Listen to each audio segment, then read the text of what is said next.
So before I get to rapid fire, you're on with Mike Valente now, afternoons, #1 show in the state. What's it like?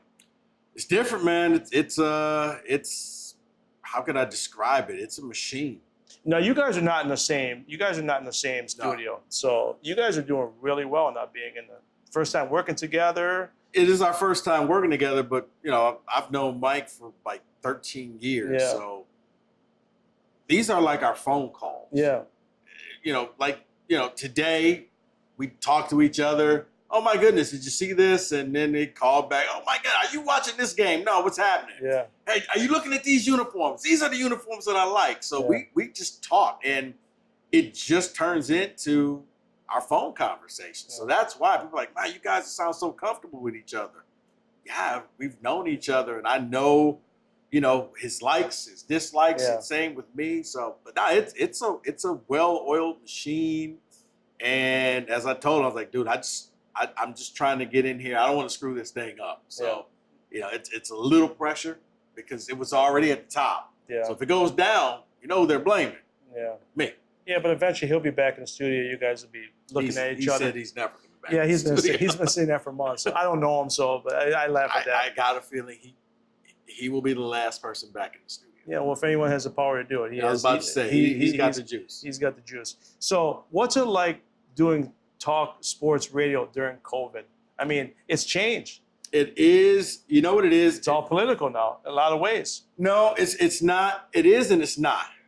What it does is I like to say, because even when I was doing my show in Lansing, it separates the real host from the fake host. Yeah. Can you come up with topics? Can you come up with ways to keep your audience interested? Yeah. Whether it's talking about movies, talking about politics, talking about favorite games ever, or talking about upcoming games and what are you expecting? How can you take things and spin it to keep people interested? Because people want to listen. They're bored. They're sitting at home. Yeah. They don't want to listen to their wife. They want to listen to something. Yeah. Can you engage them? And the true host can, because it forces you to be better. I mean, we've all had to make adjustments in this time period. And things that you did, you had to switch, you had to pivot, you had to do whatever. Same with this. You just got to come up with better topics, where before you could just say, Lions are bad. And then you give out the phone number and people call. Stafford. Yeah, what do you think about Stafford? What about the Tigers? What about this? Well, now it's... Some radio hosts still do that. But so, I mean, but...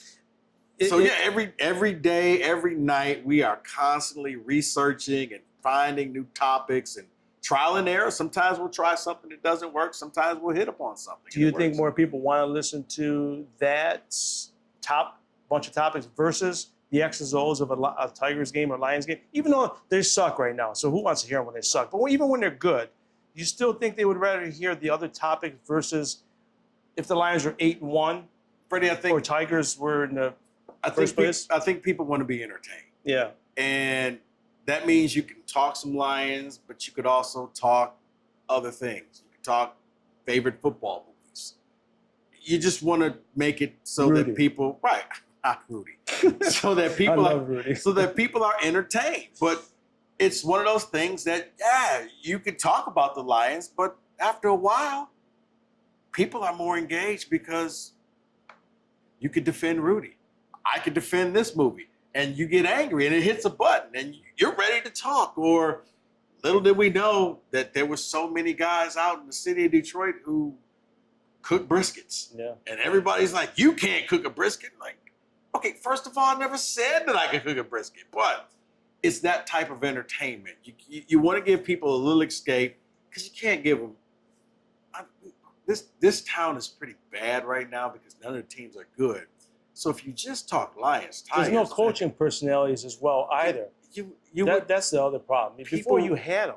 Yeah, but people would be so just down if you just talk to teams. So we try to bring in things to have a little fun with the audience. Whether, it's talking about being on customer service or just whatever. It's things that people relate to, because bottom line, we're here to entertain them. Yeah. I mean, when you guys did get to know Rico, I mean, who knew that you sold fireworks, as a kid? Yeah. So, but how frustrating is it, whether you're on social media or you get texts of the shows or people call in? Most conversations now are just one way. No one wants to have a conversation anymore. You're in the conversation business. I mean, that's your business. You have someone calls you or texts you, you're having a conversation. How does it feel? Just no one wants to have a conversation anymore. That's the beauty of having a call screener. You go through and we Yeah. can see, okay, nope, not talking to this person. Okay, Yeah. we can pick talk to this person. Text messages come through. But knowing you would want to talk to them, but they don't want to talk. You know what? Sometimes yes, but sometimes it's just the juice ain't worth the squeeze. Yeah.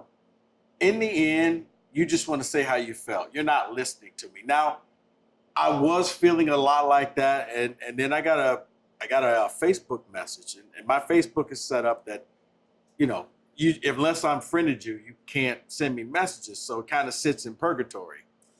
And I was just going through one day, and there was a guy named Michael who sent me this message, and I mean, it was like, wow. He was like, I got to tell you, I used to think this way about the whole Black Lives Matters thing, but I listened to you, and I feel like an idiot now because you explained it to me in ways that I had never even thought of. Yeah. And, you know, I appreciate everything you've done. And I got to be honest with you, man, I went into work feeling pretty good because it was like, because most people, you're just talking to a brick wall. And it was just like, they're already set in their ways. wow, you know, I guess I reached one person. It's like, guys, I'm not telling you to change how you feel, but can you at least see the other side of the coin? And most people, it's a one-sided coin. Yeah, I mean, even here, making pizza, I've been making pizza 39 years. I'll have a customer once a year will walk in, say, you know, I hear about you, and I've been getting pizza from so-and-so for 40 years,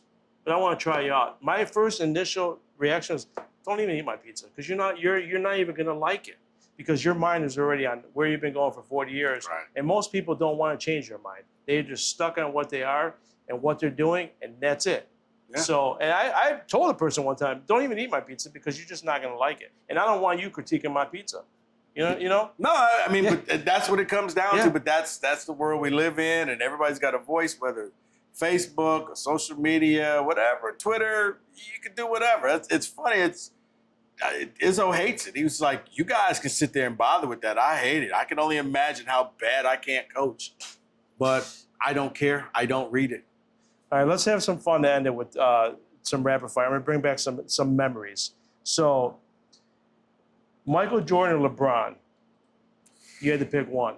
I mean, I guess I would take Jordan, but see, this is going to show my age, and people don't understand. I was actually a Dr. J fan. Yeah? So I love that. they're like, well, Dr. J. I'm like, Dr. J was so good, he forced the NBA to buy the ABA just so they can get him on the downside of his career. That's how good he was. Mm-hmm. He changed a lot of things, but if I had to choose between your two, I'm sorry. I'd take Jordan. I would choose Larry Bird. Larry Bird was my favorite. Yeah. You know, people laugh like, Larry Bird. Man, you didn't see Larry Bird play. That was incredible. Yeah.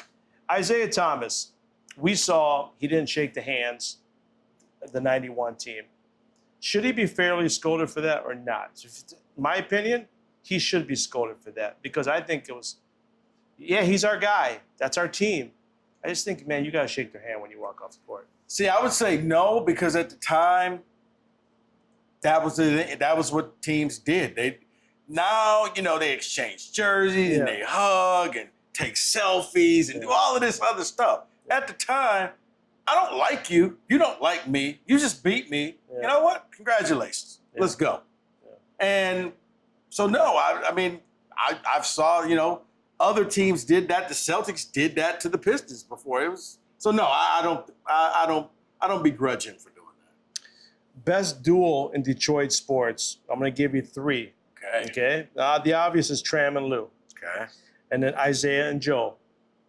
Stevie and Nick. I'm going to throw those. I didn't have one for the Lions, so. No, there aren't any for the Lions. I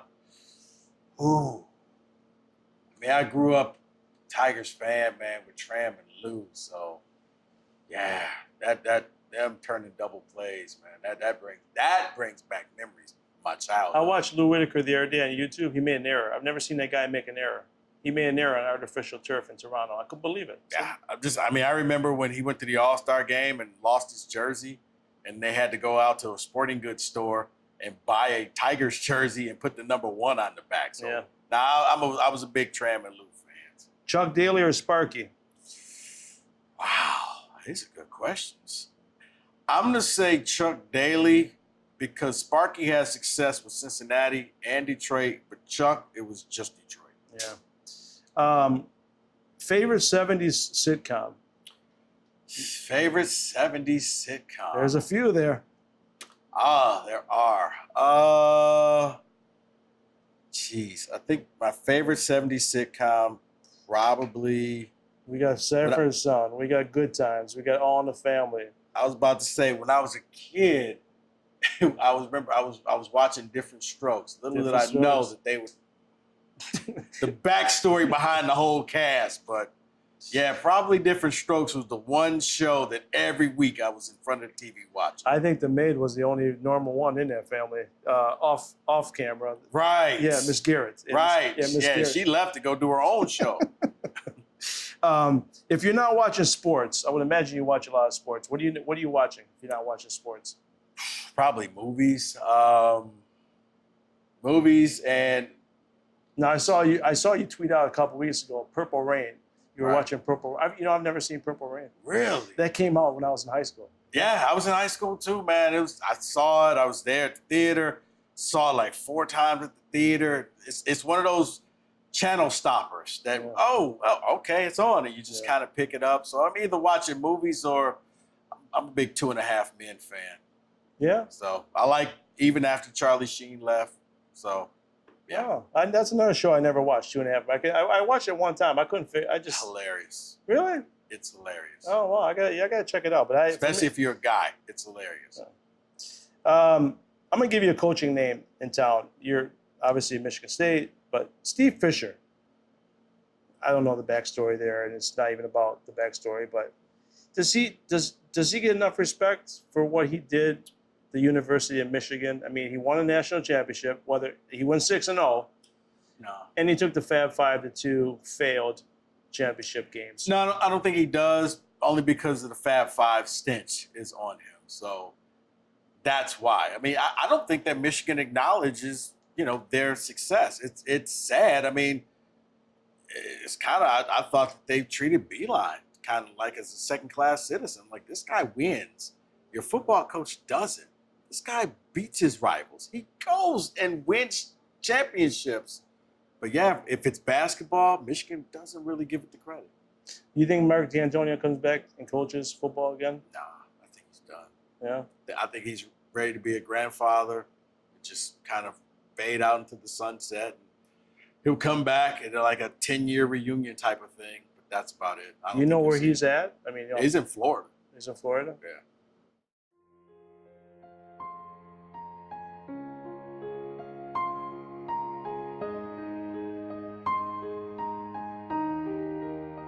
If you or your family is touched by autism, learn more about Fredi's Foundation at #PopTheTap at FrediThePizzaMan.com. That's FREDI, thepizzaman.com, or email FrediThePizzaman@gmail.com.